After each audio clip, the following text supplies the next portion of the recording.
We have risen from the ashes to school the masses. Hello, everyone. Welcome to another edition of the Scholars of Wrestling Show, episode 390. I'm your man behind the microphone, Scholar Jeff.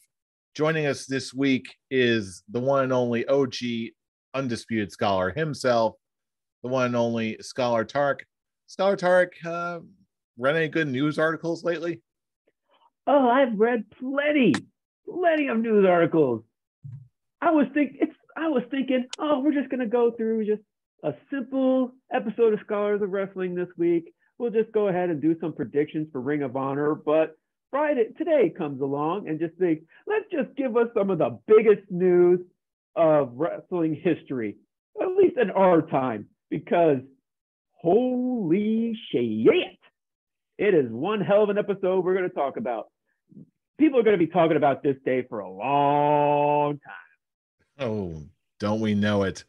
Also joining us this week, the one and only second Undisputed Scholar. We got Scholar Brian joining us tonight. Scholar Brian, how's your evening going? Let me be the first to enact the congregation and say, hallelujah. The day that we thought would never come has come randomly on a Friday. It's one of those, like, in normal times, okay, very easy to see coming, but this particular one, it's just one of those, like, as Scholar Tarek said, it's a day in wrestling history that will live in infamy. Oh, we'll get to all that, believe you me. But also joining us this week, the one and only Scholar Charlie. Scholar Charlie, how are you doing this evening, sir? Mr. Beefcase. Yes, Mr. Beefcase, holder of said beefcase, a constant threat to us all and the title. How's your evening going, sir? Like I was saying to you off air, one moment I was sitting poolside having some Steve Weisers, and the next thing I know, I come home, look at my phone, and the whole wrestling world blows up with the news of Vince's retirement and allegedly Brock leaving SmackDown early, but one of those two came to be false. Oh boy. And last but certainly not least, he is the coach. He is delightful in all ways. He is Scholar Jeremy. Scholar Jeremy, how's your evening going, sir? Why is it that, like, the week I'm off, nothing really happens, but the week I come back from vacation and everything catches on fire? Everything that should happen needs to happen. And it's just, why? It was a quiet week in wrestling. We had a good Dynamite. We had an amazing event. And then all of a sudden, WWE's like, let me just throw some crap out there and see what happens. And I'm all agape to talk about it, and I'm just so ready just to get into this. And Charlie, you said earlier you're not a ROH guy, but boy, I want to see your predictions for tomorrow for Death Before Dishonor. It's going to be a hot pay-per-view. It's going to be on fire, baby. Let's go. Oh, and go we most certainly will. We're absolutely predict Death Before Dishonor. We'll get to all that. But first, we have to pick up on the biggest news that's possibly hit the wrestling world in years in a little segment we like to call Backstage News. Indeed. We shall go ahead, peek behind the curtain, and just realize, holy shit, Vince McMahon is no longer backstage. Where is he? Oh, that's right. He's retired. Alrighty then. This is what we like to call Backstage News. biggest backstage news. Vince McMahon is done. Meh. Yeah, I can't say meh. I can't do it. No, this is beyond I can't that. do it. I can't do it. For a second there, I thought you were going to say Vince McMahon's dead. Like, whoa, we're not that point yet. That might be a little further off, but might as well be. No, that Vince McMahon dead is the way we all thought Vince was actually going to go. Yeah. Leave WWE. Exactly. That's how we were expecting Vince to finally say bye. But yes, in case you have not paid attention to the wrestling news or the regular news or even the title of this episode, yes, it is all true. As of this moment in time, not even hours ago, Vince McMahon has officially announced in all of his channels that he is stepping down and retiring from WWE. As mentioned, it's a day none of us actually thought would ever happen. We thought he would be dead before he actually retires from active duty. But get in the face of everything we've heard and discussed and the scandals and whatnot, we have finally come to that point. Vince McMahon he's still a stockholder, but he is still gone from WWE. And oh boy, it's an emotional day on multiple levels. There's so much speculation about what's next for Vince, the company, WWE, and beyond. So now is a time like no other to pitch it over to you guys. Immediate thoughts, reactions, and where do you think this is all going to go? What I think this is going to go is just right now, it's not going to go very far because this is still brand new. The changes that WWE is going to go through is going to take baby steps. The WWE post Vince McMahon that we've all discussed, we've all dreamed about, it's not going to happen overnight. It's definitely started even before that with Triple H coming back as EVP and head of talent relations and all that, which that news all on its own was just great to hear. Just knowing that he's healthy enough to actually get back into those positions in WWE. And now Vince McMahon, being Vince McMahon, decides, hey, I'm going to do it. My son-in-law is going to get the news today. Oh no, I got something to top that. I'm announcing my retirement, damn it. And just my immediate response was just, holy shit, it actually happened. I was more than expecting him to go. Ever since when his first scandal was out or was public, I knew it was just a matter of time before he was gone, like for good. And then he, of course, stepped down as chairman and CEO, which we were all generally shocked on. And now Stephanie was put in as the interim CEO. And now with Vince gone, it is announced that Stephanie and Nick Khan are co-CEOs of the company, which I even remember the episode with you, Jeff, and Brian discussing who's going to be running the company once Vince is actually gone. So now everyone was right. It's like, oh, I think it's going to be Stephanie. I think it's going to be Nick Khan. Well, guess what? We were all right in the end. And I actually really like that choice of both of them running the company because it just made sense on a professional level. And now with Triple H running the talent-wise, it's even better. The steps are in the right direction for WWE. It's just like I said, it's just baby steps on when we're going to see actual changes in the creative process and the storytelling and the character building. I see positives in that because I could just see Triple H doing what he did in NXT, Black and Gold NXT, just bringing it up to the main roster as we discussed in past episodes. It's right now, all that really needs to be done in WWE is get rid of Kevin Dunn. So I can actually sit and watch WWE TV and not get sick and tired of the camera, the quick cuts and the zoom in and out. That's all that needs. And seeing and reading some stories that Kevin Dunn is actually next on person who's going to announce retirement, my immediate response was just, yes, let it happen. I hate this guy. It is just that like Vince McMahon being gone, that's just like, okay, good, especially with the controversies. It's good to see him go. Help the company PR in the long run. But yeah, just again, there's so many steps that WWE now needs to take to reinvent itself post Vince McMahon WWE. And absolutely. I'm really excited what's to come.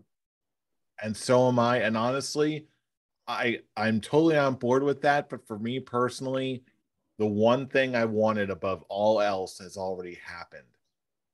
For years, since they got rid of Bray Wyatt, and I just completely lost all hope in the creative process that WWE was for so long, I felt like I couldn't get emotionally invested in anything WWE was doing, even when it was good, and it can be good at times. I couldn't get invested because anyone who is anybody, wherever they were on the card, they could be released at any time. So why bother getting invested?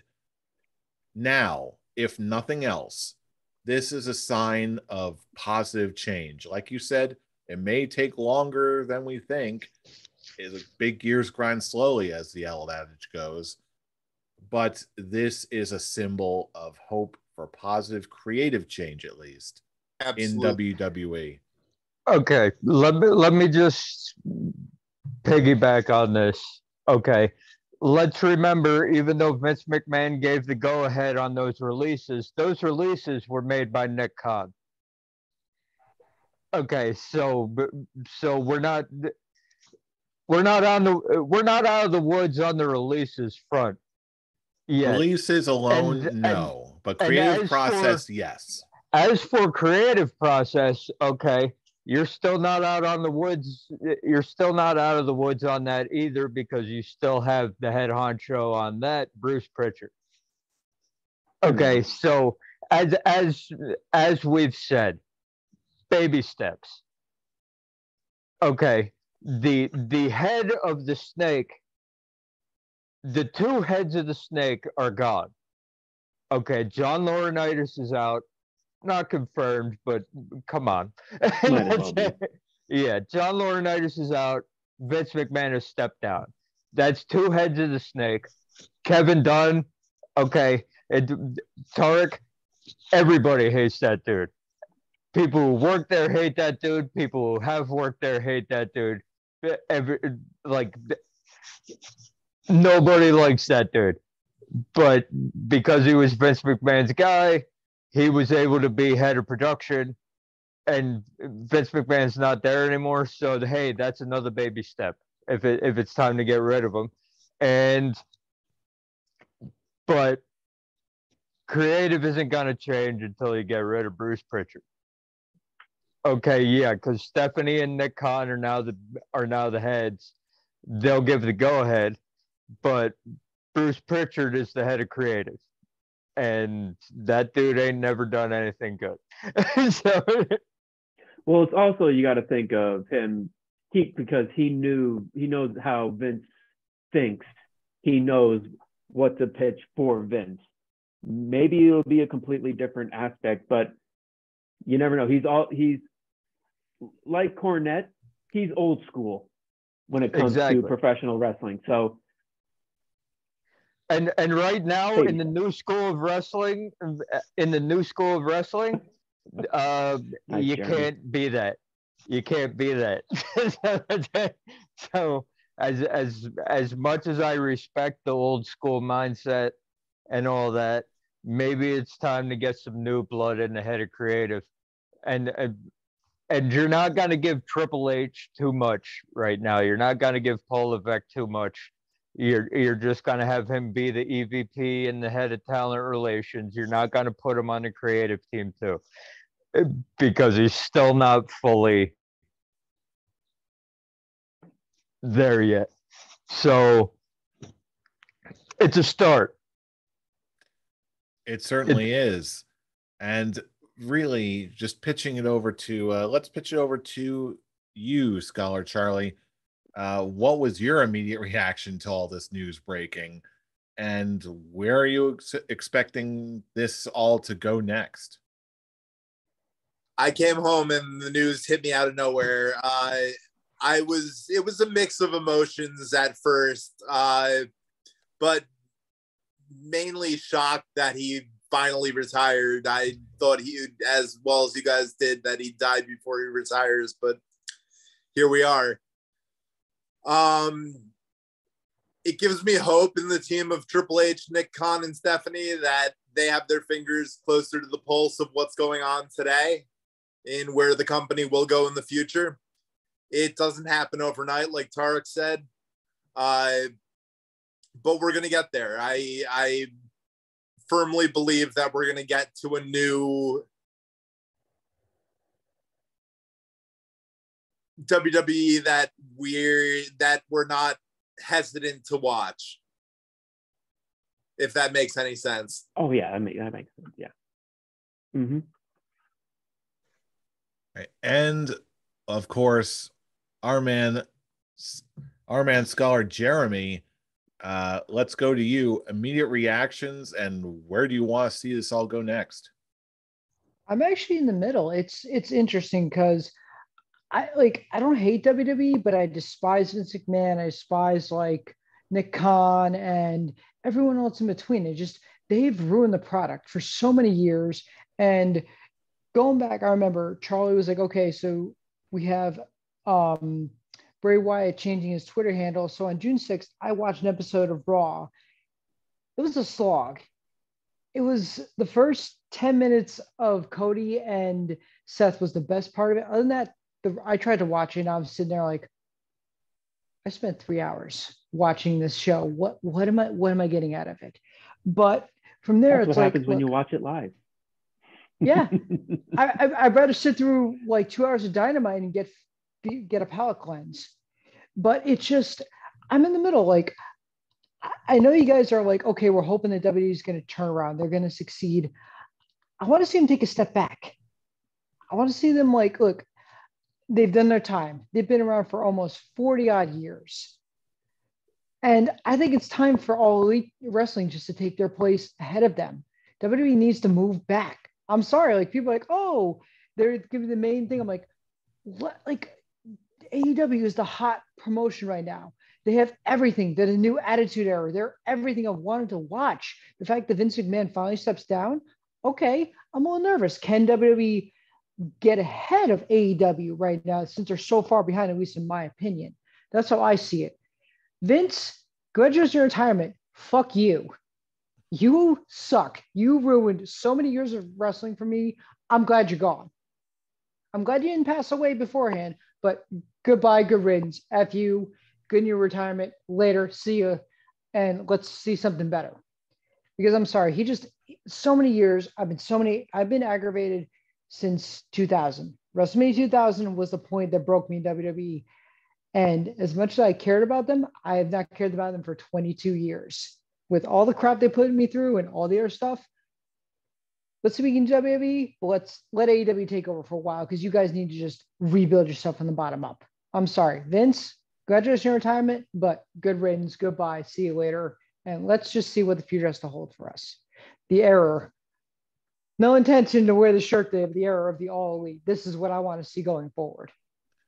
And for me personally, I'm not sure if anyone else has this feeling, but for me personally, one of the more fascinating phenomena that I've seen come out of this is how polarizing some of the reactions are. Like, some people are celebrating Vince McMahon, praising his name. Other people are very quick, like Jeremy, to throw up the double bird, like we said. There's the double right there, good riddance. 316 right there, baby. Because here's the deal. Okay, I remember the Vince McMahon that got me into wrestling. Okay, So that 1990s, that mid 1990s till about 2001. Yep. Era that got me into wrestling and kept me there. Okay, but then you take into account everything that happened after that. And then Yep. everything that you hear about shit that went on before that. And you're like, wow, this dude is really a piece of shit, isn't he? Well, That's it. So fine, it's like, good. Sorry. so it's one of those, like, you can respect the promoter and what he did for wrestling as a whole at various points in time. Okay. Because really, without Vince McMahon, okay, wrestling isn't as mainstream as it is now. We'll just nip that argument in the bud right now. I agree. It's very true. As much as I like to admit it, it's very true. It's very true. So it's like you have to take that into account, but you also have to take into account that dude as a human is a monstrous piece of shit. Okay, so it's one of those, like, it is a very polarizing viewpoint, because without this stain of a human being, we don't have the wrestling business that we have now. Exactly. We don't. I agree. I completely agree. It's just that I won't draw on, but it's a very polarizing, and you can talk about every point where he made a bad decision, but it's just I agree with you, Brian. I agree. Yeah, agree. It's one of those things where it's like you can respect what he did for the business, but it's long past I'm his sorry, time to go. If he ever did a signing, I would spit right in his face. I would pay tickets and I would spit right in his face. Like, you made wrestling, but fuck you at the same time. I'm sorry. That's the statement I will say. What's that? He would never do like a signing or anything like that. No. Oh no, but I still would spit in his He's face. too smart to do that, because he knows Yeah. there'd be a line of people that would be doing what you're doing. Him and James Cameron, those are two people I'd fucking spin their faces, assholes. Those are the two people. All right. With that, Scholar Charlie, do you have any other parting words about Vince McMahon and his very tumultuous legacy? I wouldn't go as far as to spitting in his face, but this is long past due. Yeah, that it certainly is. That it certainly is. But if nothing else, let's hope that this is the first step in many steps of an upward journey for the future of WWE, the creative team, all its employees, past and present and future, and that we can hopefully enjoy a better WWE than it's ever been before. That's what I hope, anyway. Absolutely. Now I have to bring in a Scholar's quick talk. Yes, fire away. Scholar's quick talk. Let's go. To be perfectly honest, we kind of got Jeremy's response to this in his little rant there. But now the fact that we're in a post Vince McMahon WWE, big historic moment in decades. My Scholar's quick talk question is, where do you guys want to see WWE go from here? What is something that you want to see WWE do in the future, near, far, whatever? What do you want to see? Like I said, we just got Jeremy saying WWE should step back and have AEW be a front runner. Which, sorry, Jay Bird, I love you, but that is never ever going to happen. I could see it. I could see it happening. I'm not saying no. The whole thing is it's not about it's about WWE taking a step back. That's never going to happen. They're always got to try to fight it out. AEW may overtake them at some point, but WWE's never got to take a step back. No. It's gonna take a step back in a different aspect. It's gonna take a step back and basically rebuild it in a new image. But it's not gonna be we're gonna let someone else basically take control while we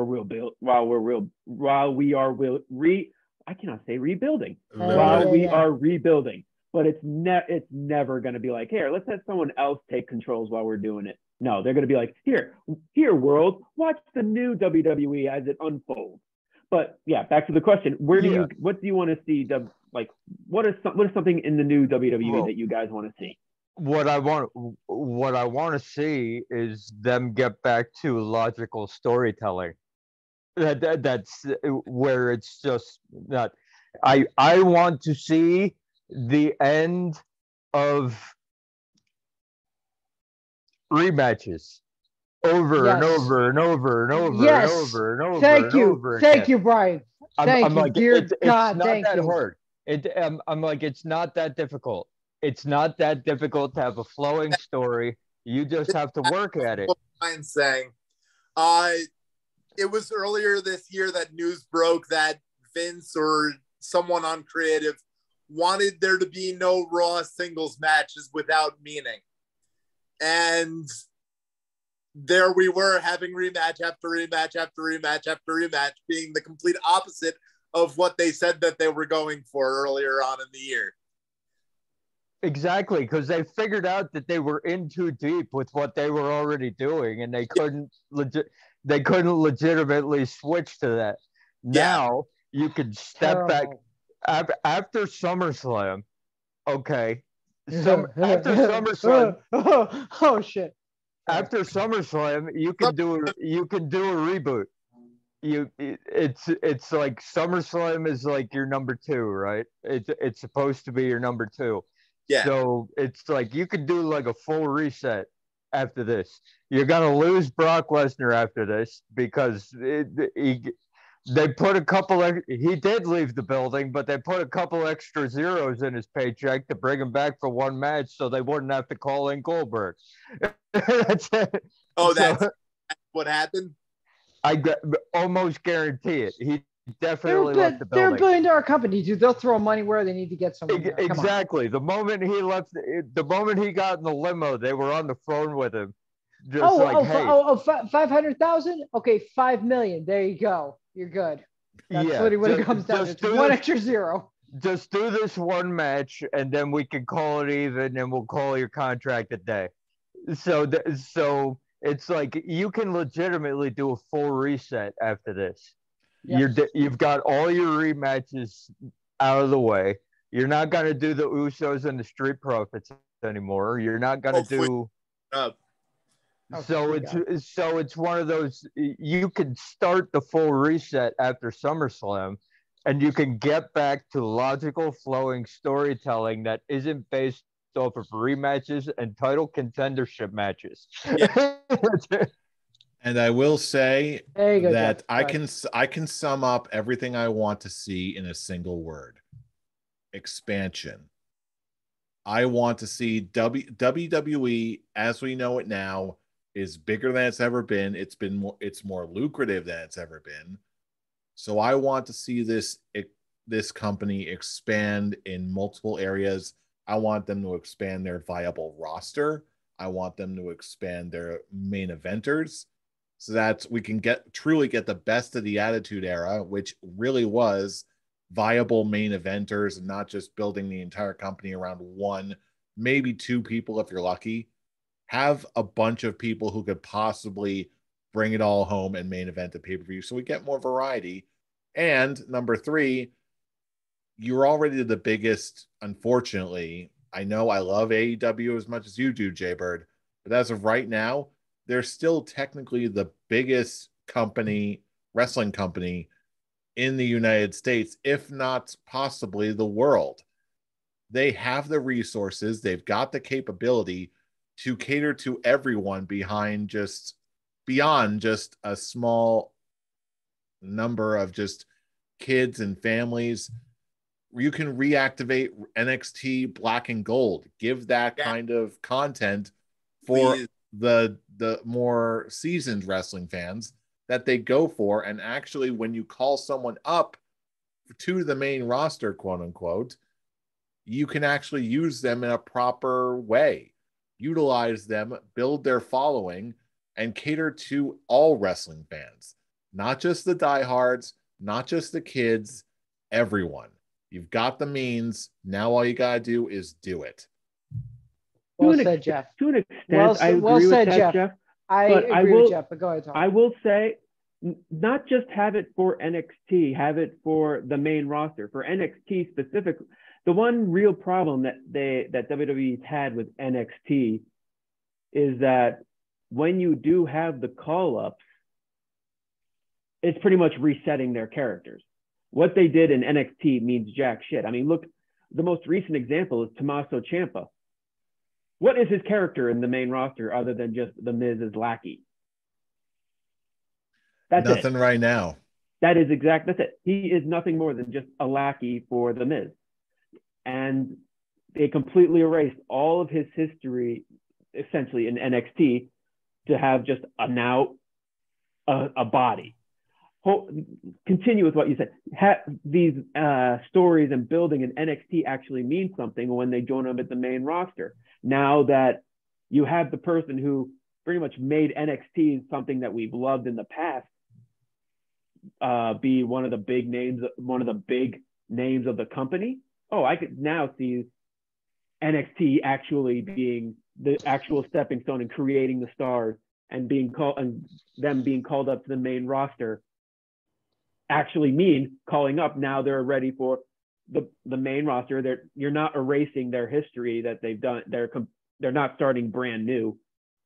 So, but I can see what we loved about NXT Black and Gold. I can see that being put now on the main roster now with them in charge. The one thing I want to see now is inevitably once WWE becomes the new WWE, one thing I want to see is now their forbidden door opening up to other companies. I want to see crossover shows. I want to see. I believe when I see it, Tark. I believe when I see it.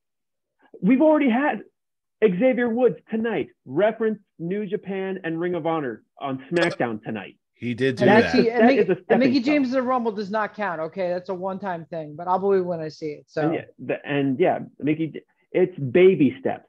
I'm saying once when the new WWE actually has its grounds, has that point where, as what Jeff said, have multiple main eventers, have multiple have this be an ensemble piece other than a main character and background. That's another word I was looking for. Ensemble cast. You're absolutely right. There it is. And so inevitably we will have another form of forbidden door opening to where we can actually see AEW and WWE cross promotion. We can see WWE New Japan cross promotion. Shows it is something. We have a whole series of rosters, plural. All the rosters are people who are literally best friends with one another. These shows can put on and dating fantastic event. These could put these fantastic shows that these promotions can put on and have it no longer be we're WWE and outside stories don't matter. It's what we build here. Now we could build on to the wrestling, the wrestling community as a whole. Have us all be united instead of just separate. I will agree with that. The day we get a AEW WWE pay-per-view and we have Kenny Omega versus Roman Reigns and Kenny wins that match, I will be happy. If Roman wins, fuck you guys. That's what it comes down to. Sorry. Kenny over Roman any day of the week. That'll be when Jon Moxley turns heel and goes back and joins the Shield again. Yeah, that's what'll happen. That's what'll freaking happen. One of my fantasy matches, I want to see Hangman Adam Page versus Seth Rollins. That'd be good. Yeah, I could see that. Yeah. I want to see Bray Wyatt. That's all we want to see. Well, that's it. Yeah. I want to see Bray Wyatt take on Malachi Black. That's what I want to see. Danhausen versus R-Truth. Yes. Yes. No, actually, no. Don't you reduce Danhausen like that. Fuck R-Truth. You really don't want to see R-Truth react to being cursed? I don't like R-Truth. I think he's trash. He shouldn't. I just want better for Danhausen. We're not going to get into that subject, but no.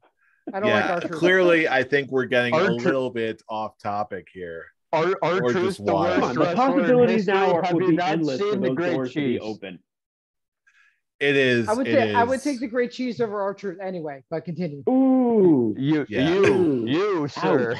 I would. Okay. You, sir. Statement on YouTube. There you go. Gentlemen, let's not choose violence tonight. Let's watch violence. And Comic moreover, Club. Let's do this. Moreover, it's also time, I believe, to predict violence.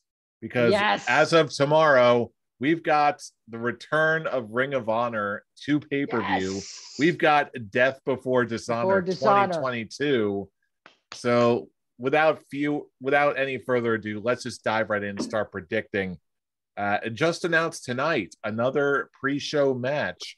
We've got, which I don't think many people caught because it was one of those blink and you miss it kind of announcements. I've been watching tonight, so let me know. Yes, on the pre-show, we've got Rush versus Dragon Lee. Tarek, let's start off with you. Who do you got between Rush and Dragon Lee? This is actually something that we've actually discussed before we started recording, and how Rush is the one that actually is, with a story, with real exposure in AEW. So I'm going to go with Rush. I'm pretty much just going to be guessing these because I'm not fully up to date with what's going on with Ring of Honor other than the main event. But I think we all know the reason for that one. Same here, dude. Same here. Okay, so you're going with Rush then. Okay. Yes, Rush. I said Rush, yes. Okay. All right. Brian, you're next up. Who do you got between Rush and Dragon Lee? Pretty much the same reasoning. I'm gonna go with Rush because he already has a built-in, ready-made storyline.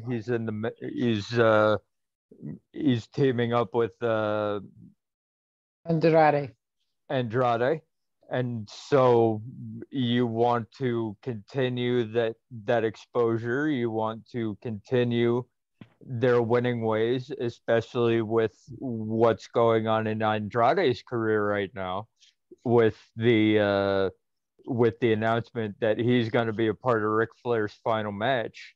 So you're not going to have anybody involved with that dude losing at this point in time. So I think that this one's pretty much an easy pick. I think that this one's going to go to Rush. Well, Brian, I am not going to agree with you at all right there.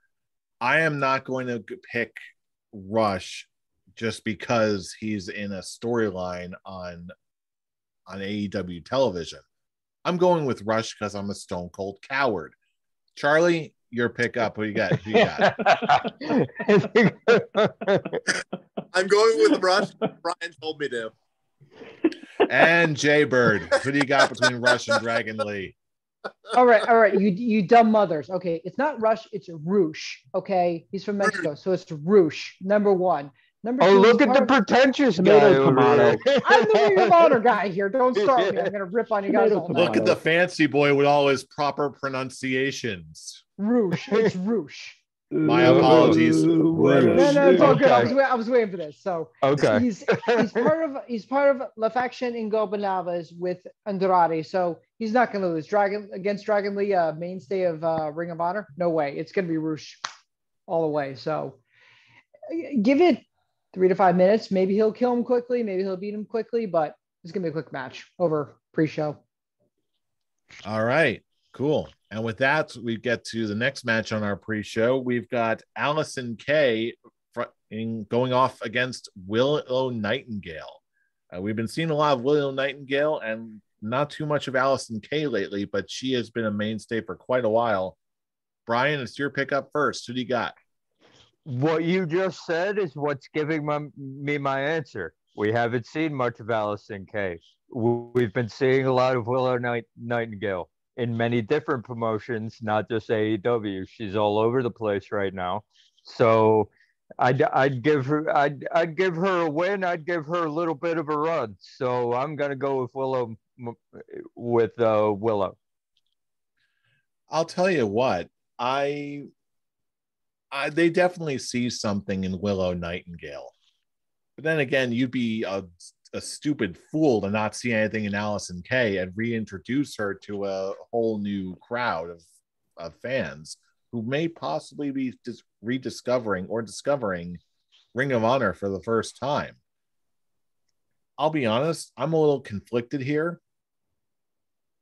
As much as I really think that Allison Kay's got a legit shot and they can absolutely make something meaningful out of her, I'm still going to go with Willow Nightingale because I'm all, as previously mentioned, I am a coward. Charlie, who are you picking? I too am a coward, so I'm going to go with Willow Nightingale. And Jaybird, who you got between Willow Nightingale and Allison Kay? Nice job, Brian. You did your homework. Allison Kay is a former NWA Women's Tag Team Champion. She just lost the belts with her partner. And I agree with you because they're pushing Willow Nightingale to be more of the bigger star than Allison Kay. You haven't seen Allison Kay on AEW or Ring of Honor. Let's just go with Will and just give her a push because how they're pushing her against the baddies and Jade Cargill. So we're going with Willow on this one. All right. And Tarek, it's your pick next. Do we have a consensus?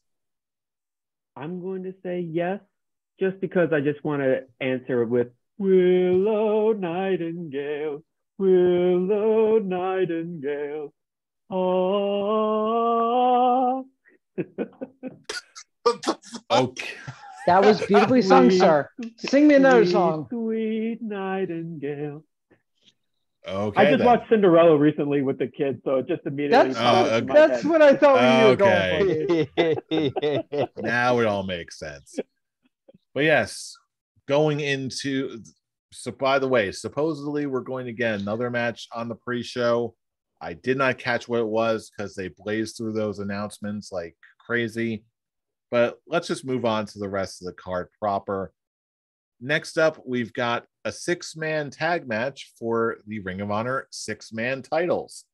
We've got the team of the Righteous versus Dalton Castle and the Boys.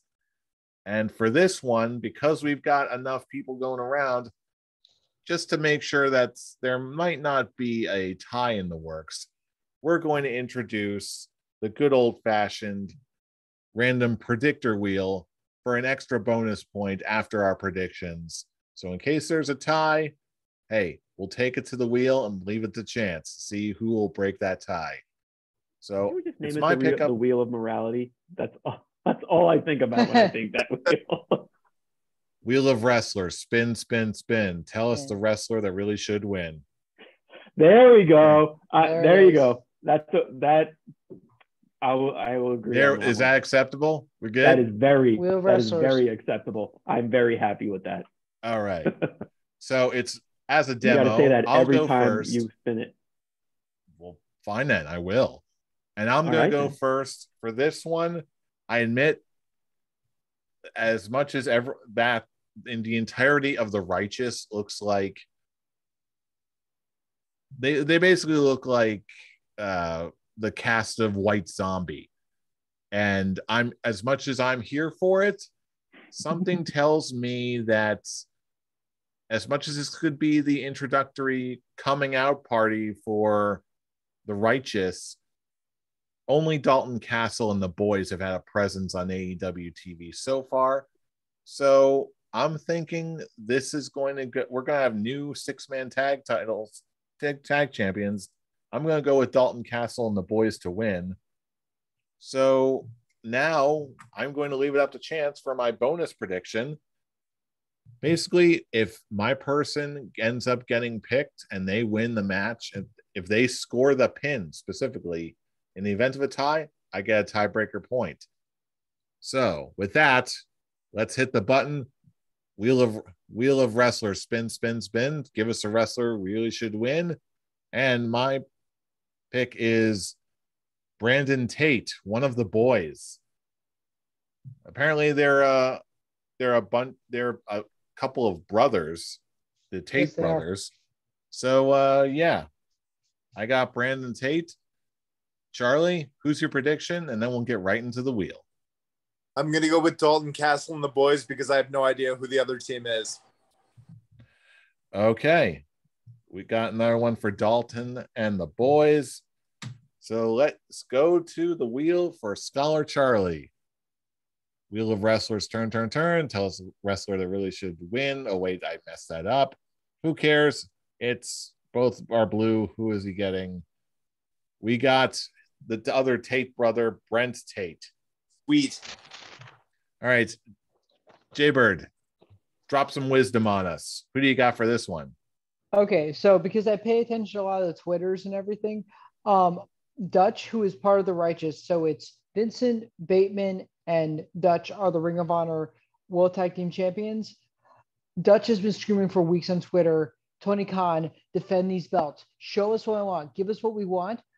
Because I've been watching that and seeing how they've been building like the Righteous, like we've been doing this in Impact Wrestling, Vince has been doing this. I got to give it to the Righteous. Let's. They won the belts at at Final Battle at the end of the year. They've been working to get those belts for over a year in 2021 of Ring of Honor. Give it to the Righteous. They're going to retain. Let's see them keep those belts. That's what I want to see. So for the Righteous to win. Vincent, Bateman, Dutch. Let's go. All right. And with that, let's go to the wheel. Wheel of Wrestlers, spin. Give us a wrestler who really should win. And Jaybird gets Dutch. Yeah, okay. Part of the Righteous. I'll take that. Let's do it. Well, you get double points with that one now. Yeah. Not necessarily. Only if Dutch gets the pin. Dutch can get the if pin. There's a tie. If Dutch gets the pin and if the Righteous win, that's 2 points. We'll see. It's luck of the draw. All right. Again, we're testing a lot of this stuff out on the fly. I mean, Tarek, it's the same thing with both. It was the same thing with both you guys. You both picked Castle and the boys to win, and you got both boys. Yeah, so it's just a matter of being able to keep track of which boy is which. But then again, if the Righteous win, all that stuff goes out the window anyway. So, Tarek, it's your pick up next. Who do you got? I don't know.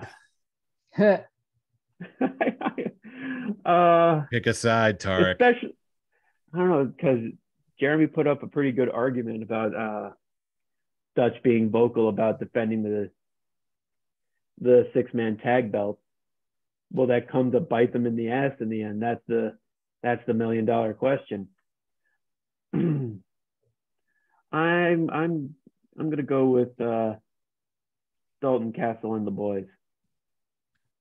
All right. We got another one for Dalton. I see this being a big title change. All right. And with that, we're going back to the wheel. Spin that wheel, make the deal. Who are you getting? Tarek's point is going to go to, we got double Dalton Castle. Woo! You got a chance, Tarek. If they win, that's a double point. And only if Dalton Castle actually gets the win. The pin, yep. He could. And with that, we've got Scholar Brian. Who do you got between Dalton Castle and the boys or the Righteous? It's like I feel like I'm in between a rock and a hard place because I want to pick Dalton Castle and the boys, but there's nobody. But all their slots are already picked. So that doesn't matter. That's only for bonus points. You can still go with your pick of either the Righteous or Dalton Castle and the boys.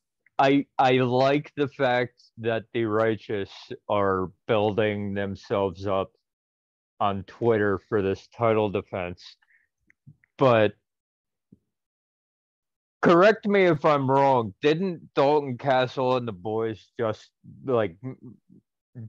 team up at the last Ring of Honor show? They did, yeah. Yeah, I feel like that's an indication that they want to push these guys to the moon if they're already getting 6-man title shots after, because you haven't had Ring of Honor TV. Nope. You haven't. And they got together at the last pay-per-view that they did. And Final Battle. Sorry. Yeah, they got together at Final Battle, and I feel like they're gonna continue that. I feel like they're gonna push them to the moon and just give them give them the title. I wouldn't be surprised if the Righteous wins, but I don't have a lot of titles changing hands on this pay-per-view. Spoiler. But I feel like this is kind of an easy one to pick out of all the other ones. So I feel like this is a title change that's gonna happen. I feel like Dalton Castle and the boys, your new 6-man tag team champions. All right. And with that, we've got our final wheel prediction of the evening. It's down to Vincent and Bateman for Scholar Brian. So you got the odd man. Yes, and we've got Vincent, the Rob Zombie looking dude. So basically, if you see Rob Zombie pinning somebody, you win an extra point in the event of a tie. So that's me. Charlie got Bateman. No, Charlie already got no one gets them. Oh, right. There's 5 of us. Duh. Yeah. Yes. Which means that just to screw everybody over, the random. Yeah, he's gonna be the one. Yeah. I will say this, gentlemen. I like the fact that I'm the odd man out on this match. I am very happy because if I get this, then let's go. Let's see what's gonna happen tonight. I like being the odd man out on. I like having my back against the wall. So let's see what happens. Absolutely. So moving on to our next match on the card, we've got for the ROH Women's Championship, we've got Mercedes Martinez versus Serena Deeb. Charlie, it's your pick up next. Who do you got? Of course it is. Mercedes is the champion? Yeah. Correct, yes. Okay, I'm going to stick with Mercedes Martinez. All right. We've got one for Mercedes. Scholar Jeremy, who do you got for this one? This is tough because they have a long storied history and they've been tagging on AEW for the last couple of weeks. Oh, something's telling me I should pick Serena, but I'm going to go with my gut. I'm going to go with Mercedes because she's worked her ass off for so many years in the indies. Sorry, excuse me, can't speak. She's worked her ass off in the indies. And she finally gets her major world championship. She deserves to keep that belt. So, Mercedes Martinez, let's go. All right. And Tarek, who do you got between Mercedes Martinez and Serena Deeb? I am with Jeremy on this one. This one is challenging because I want to see Serena Deeb win a belt. But how long has Mercedes Martinez had the belt? This is her first defense, I think. April. It's her first defense, I think. She's defended on AEW, but not in Ring of Honor. Oh, in Dark. Okay. Yeah. No, she did it on she faced Deanna Purrazzo on Dynamite like in May, I believe. That was the main event. Essentially, it's her first pay-per-view of title defense. Yeah, correct. Sorry. So with that, I'm gonna go with Mercedes Martinez to successfully defend. Like I said, I want Serena Deeb to win a belt, but I don't think it's gonna be this one. Disappointingly. It's tough, dude. It's 2 submission specialists, and you're just it's a tough call. It's a very tough call. All right, moving over to Brian. Who do you got between these 2 ladies? Yeah, I'm gonna keep it rolling. It's as it's been said, I would like to see Serena Deeb with a title of some kind, but you just put the title on Mercedes Martinez. You gotta roll with it for a little while longer. You've only given her 1 title defense that I'm aware of. You might have been doing it in other places, but the real allure of this match is just these 2 actually in the ring facing each other again after a long layoff of not doing that, because as Jeremy said, they have a long history of wrestling in the indies. So this is just a way to bring that back and give Mercedes Martinez a solid title defense before you start trying to build up a ROH brand again. That's basically what this is. You're trying to build up the ROH brand again, so you're using names to make your titles mean something. And Mercedes Martinez is a part of that. You can't just put the title on her at one show and then take it off of her immediately at the next show, whether it's Serena Deeb or not.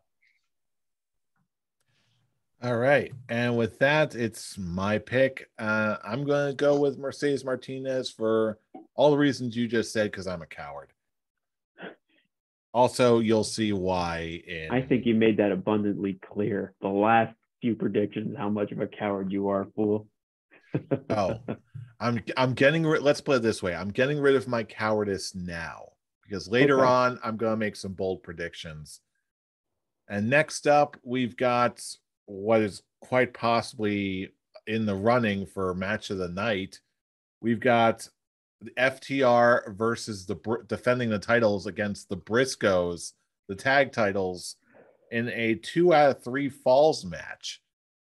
And the first prediction goes to Jeremy this time around. Who do you got winning a 2 out of 3 falls match for the titles between FTR and the Briscoes?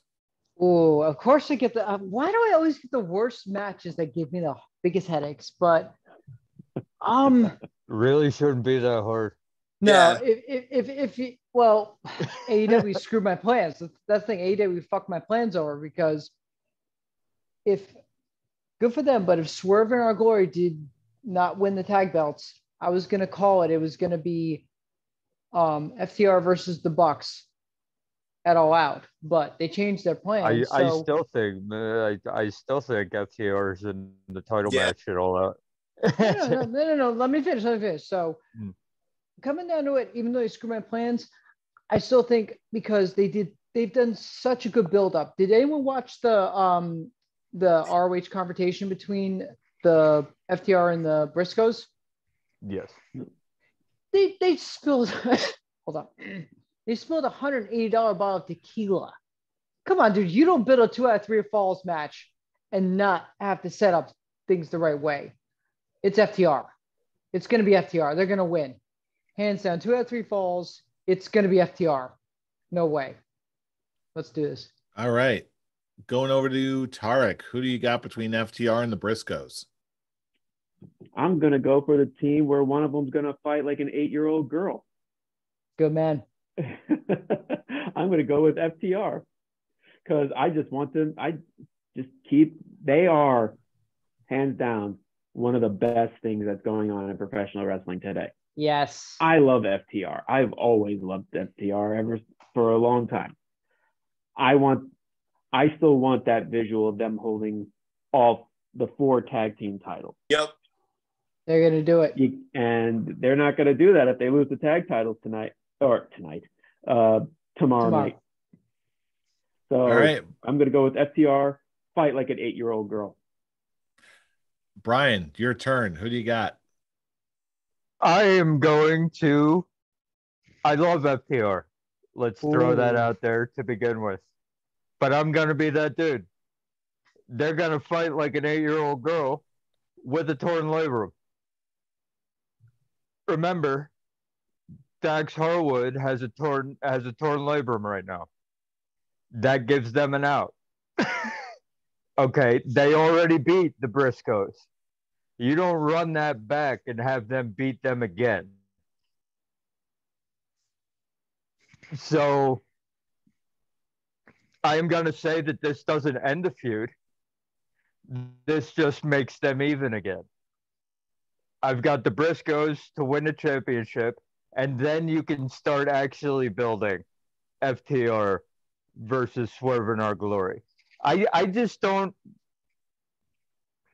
Why would you run it back if you're just going to have FTR beat them again? I will say this. There's a lot of reasons why you can make that, and especially if Dax is injured. You could conceivably give him time to heal up, and then maybe he'll be ready to go by the end of the year, and then he wins the AEW tag titles. But as far as this goes, I'm going to go with the Briscoes for this one, just because there's been some back and forth where the Briscoes were going to land officially. Now they just got signed, and now that ROH is starting to pick up and become its own standalone brand again, the Briscoes are like elder statesmen of Ring of Honor at this point. FTR, like you said, they've already gotten their win. I feel like Briscoes need to hold the tag belts for a while this new version of Ring of Honor is getting up off the ground, and they deserve the exposure. I've been a fan of the Briscoes for well over a decade at this point. I'm a little ashamed to say. You and me both, Jeff. I believe in the Briscoes. And I think that tonight, by the time this goes live, it will be tonight. I believe tonight it will go to the Briscoes, and it'll be a whole new era for Ring of Honor.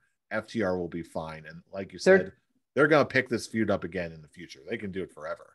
13-time world champions, dude. I would pay to see that, but let's see what happens. And with that, with a split room, it comes down to Charlie.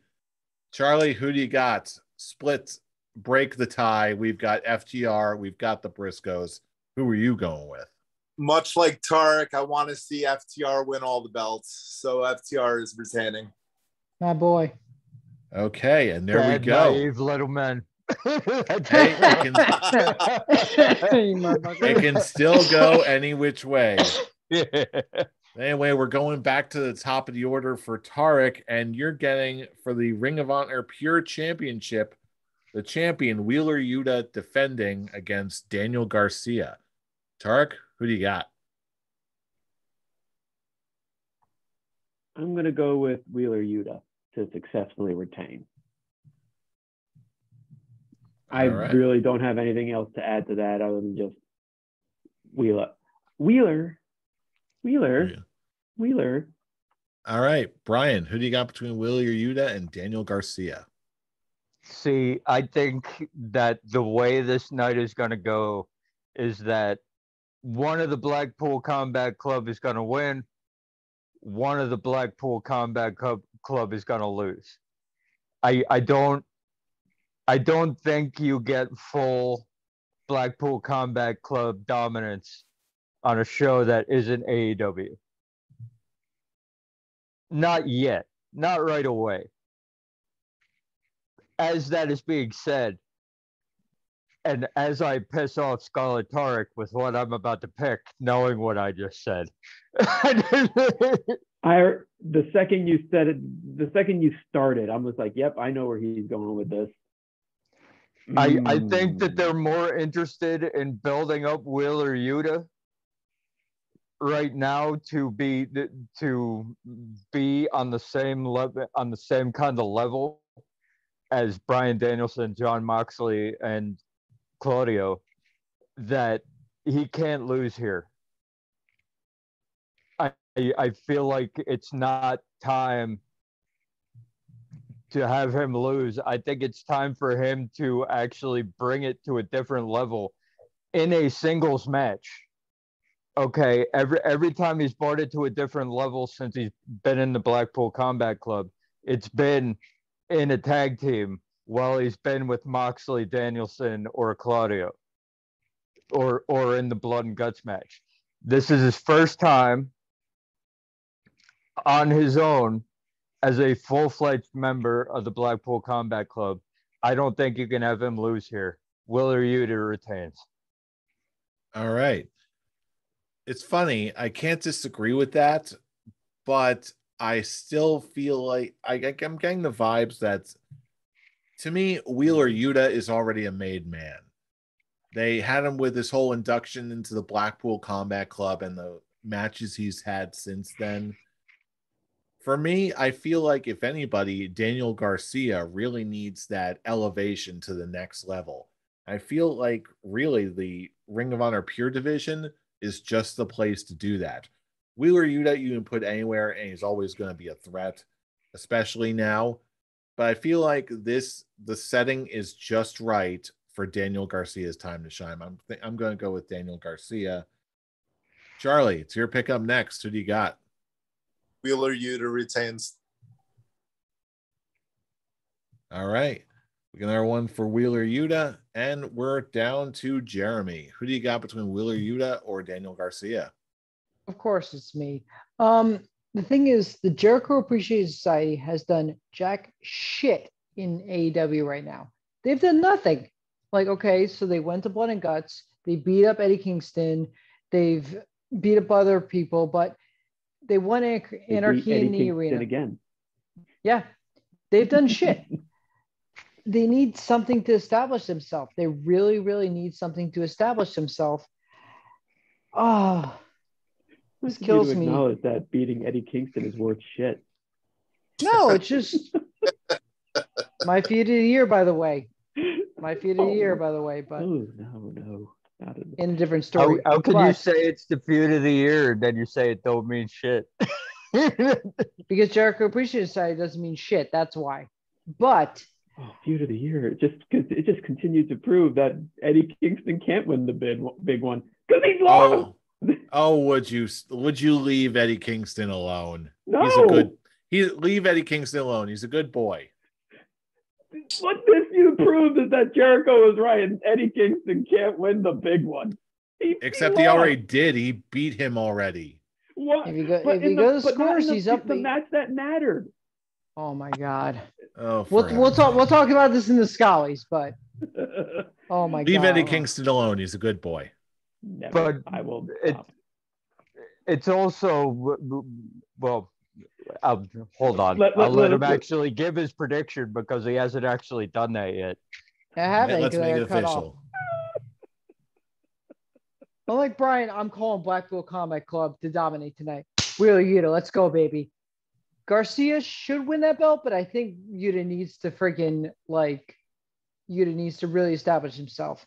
Because also remember, Blackpool Combat Club called Daniel Garcia out by name as someone that they were looking for. So imagine Wheeler Yuta beats him, and then Daniel Garcia starts realizing that the Jericho Appreciation Society isn't all that it's meant up to be. So it's like you can use that as a storyline jump-off point. You know why that is? Because they just added Sammy Guevara to the mix. Why do you need two small pain-in-the-ass guys in one group? Exactly.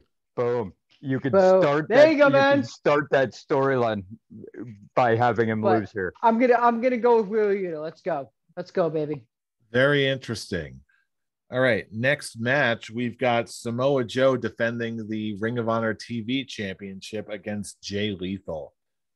Brian, it's your pick up first. Who do you got between these guys?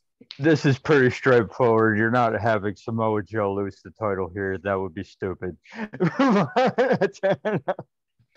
That is pretty straightforward. I'm going to agree with you, especially with everything that's been going on. Samoa Joe needs to reestablish himself.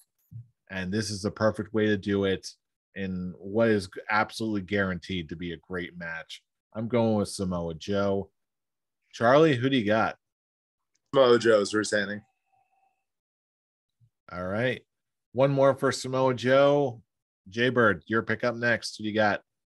Gentlemen, let me ask you this. Where's Samoa Joe been since Jay Lethal attacked him with the pipe? Where's he been? Parts unknown. Hanging out. Yeah, because he's going to come into Death Before Dishonor and he's going to destroy Jay Lethal. Samoa Joe, let's go. You don't, it's like if you're watching movies, you don't knock Godzilla down and expect him not to come back even more powerful. You don't fuck with certain wrestlers. You don't fuck with certain people. And they fuck with Samoa Joe. Samoa Joe's going to their day up. So. And back to Tarek. Who do you got for this one? Don't I will give it that dude. No, I'm not. Okay. Please, I'm not going to be that dude. I will to an extent give it to Jay Lethal, for having the same for building the promo the feud by himself by having the same exact promo 3 weeks in a row. Oh, dude, it's been way longer than that, dude. It's been months. I'm being generous. I'm being generous. But yes, Joe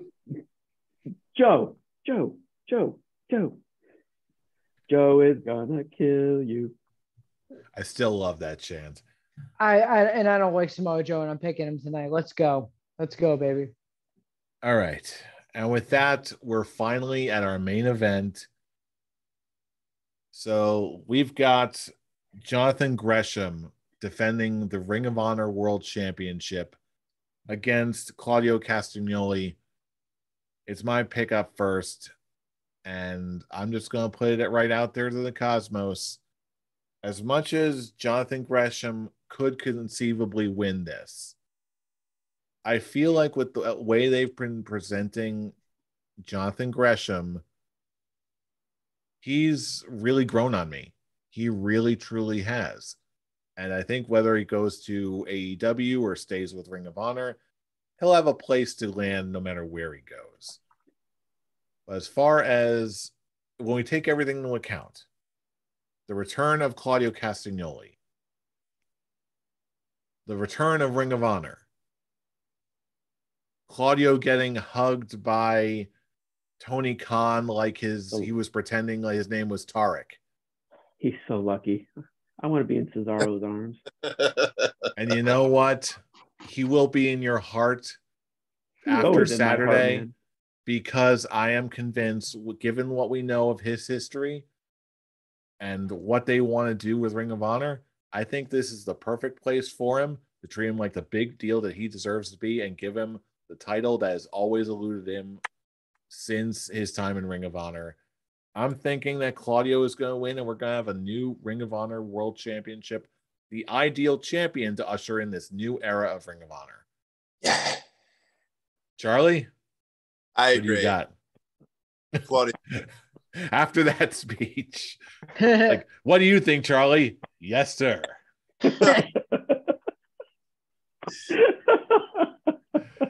Hey, if you're right, you're right. I'm not going to argue against that. I'd be mad at you for being right. I can only agree. All right, Jaybird, who do you got? So I was down in Florida and I was watching Rampage and they announced the match and I'm just like, oh shit. So like you said, Jeff, you have the established Ring of Honor champion. You have the great wrestler of Claudio Castagnoli, who has been wrestling Ring of Honor for 20 years, WWE, AEW. He needs his first big win. Let's go, Claudio. Like, he's on a hot streak. He won his first match from Indoor. He won Blood and Guts. Oh, I forget. He won, what was it? He had a match after that on Jake Dynamite. Hager. Yeah. I missed that match because we were on vacation. I missed that match. So he's 3-0. Let's do it, Claudio. He, of all the wrestlers of the last 20 years, he deserves the title the most, in my opinion. You want to ask me the biggest workhorse in wrestling? It has to be Claudio. He's worked it. He's deserved it. Give him the world title. Let's go, Claudio. Go get that belt, baby. Go get that on Saturday. Go for it, man. And I wonder who Tarek's gonna pick. I'll tell you what. Let's wait for a moment longer because I want to pitch it over to Brian and get his prediction before we conclude with Tarek and whatever his prediction will be. So, Brian, who do you have winning versus between Claudio versus Jonathan Gresham? I can't wait to hear Brian's explanation for this. I will tell you exactly why I am picking not Claudio Castagnoli. Okay. You're going with Jonathan Gresham. You were just adding insult to the injury for that one, First of all. Oh, why you got to stab your tag team partner's heart like that? First of all, okay, Claudio Castagnoli will be ROH champion. He will be. I don't think you give that to him until ROH has a TV deal. Here's my thought process on the whole thing. If Jonathan Gresham wins here, okay, we now get a feud between William Regal's boys and Tully Blanchard's boys. You son of a bitch. I knew you were going to pull this. You son of a bitch. Okay. It's one of those. If Claudio wins, the feud is over. It's done. Claudio's champion. We move on. Whatever. Okay. If Jonathan Gresham wins, then we get Blackpool Combat Club versus Blanchard Enterprises. And you know what? Okay, you know what? For me, at least for the near future, for me, that works. That's money. It's very good for business, sir. It's very, very good for business. So I'm like, look, I love Claudio as much. I love Claudio as much as the next guy. I want him to win. You know who the next guy is. Yeah. Well, no, not the next guy because he's out of control. But everybody else, I love Claudio as much as everybody else on this panel who is not that dude. Okay, that's a lot of qualifiers. But it's just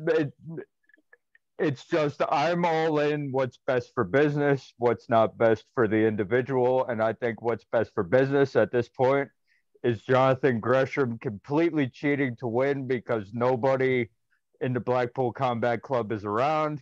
And then we get a whole Blackpool Combat Club versus Blanchard Enterprises. We get Brian Cage back in the deal. There's all kinds of shit you can do with this if Claudio loses. Claudio in the end will become ROH champion. I'm just saying it doesn't have to be here. And with that, let's pitch it over to our man Tarek. Get it out there. Put it off into the cosmos. The love of my life.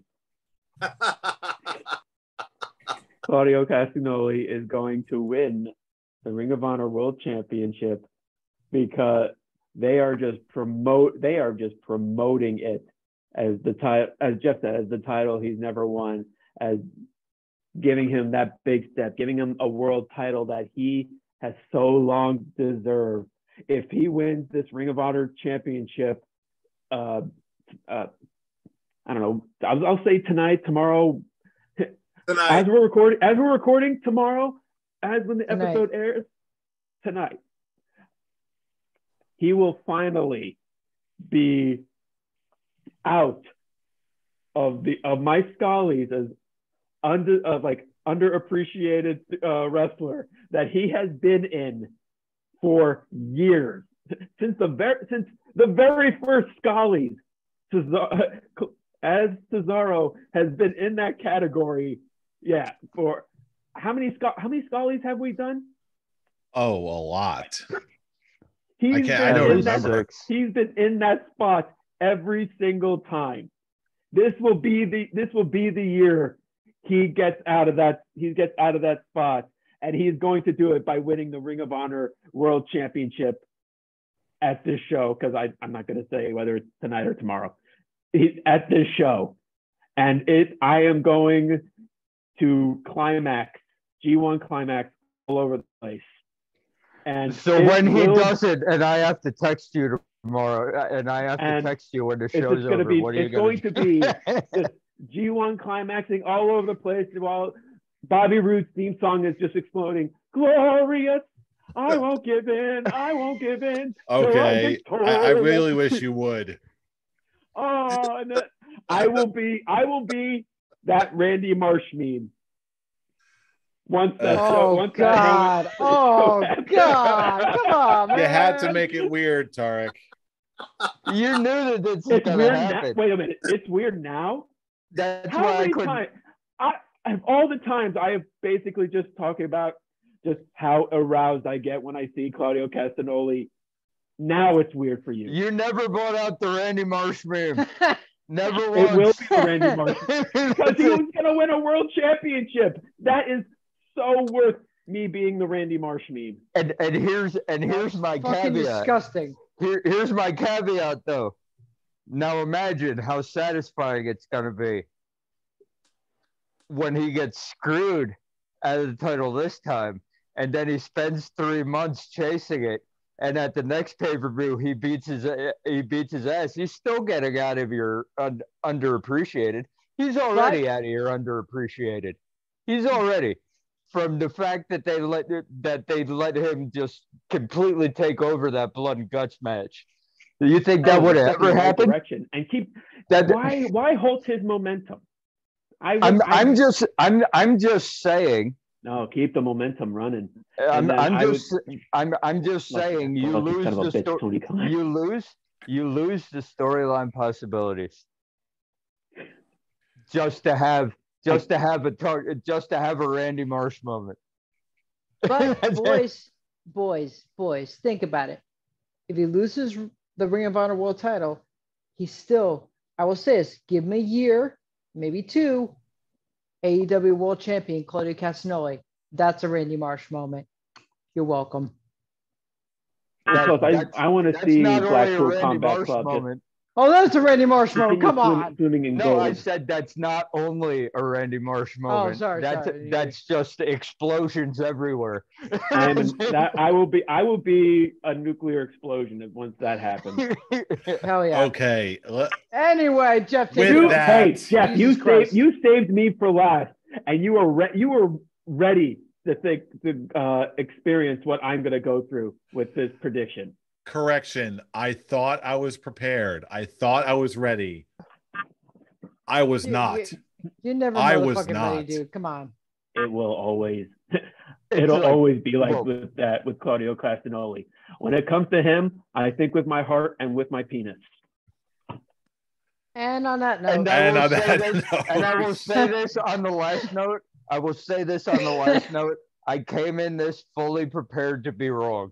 So it's one of those like I'm in this fully prepared to come.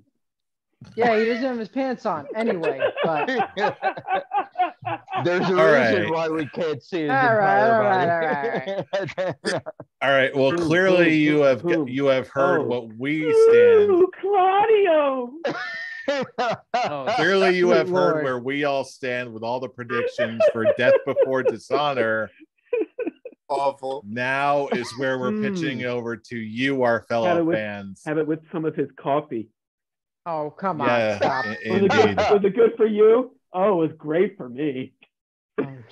What do you think, fellow fans? Drop us a line all across the internet or join in the conversation and all the hype and excitement on our personal accounts. Where can he reach you, fool? Talking about Claudio. Where can he reach you? You can reach me ready to watch Claudio win the championship with all my clothes off at the Avatar.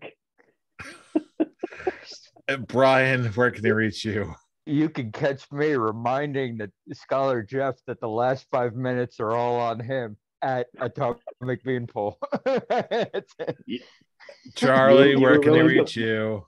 You were ready to let out the beast in me. That Claudio brings out of me. Charlie, save me, please. I said that, Charlie. And Jaybird, where can he reach you?